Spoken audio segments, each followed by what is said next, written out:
ઇડલી અને સંભાર તો દરેકના ઘરમાં બનતા જ હોય છે, પણ સંભાર બનાવવાની રીત બધાના ઘરમાં અલગ અલગ હોય. ઓથેન્ટિક સંભારમાં થોડા પ્રમાણમાં આંબલી અને થોડા પ્રમાણમાં ગોળ વપરાય છે.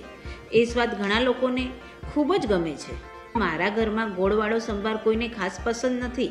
હવે તમને લાગતું હશે કે અમે ગુજરાતી છીએ અને ગોળવાળો સંભાર પસંદ નથી, પણ એવું નથી. અમારા ઘરે તો ગુજરાતી દાળ ખૂબ જ ભાવથી ખવાય છે, જેમાં ગોળ પણ વપરાય છે.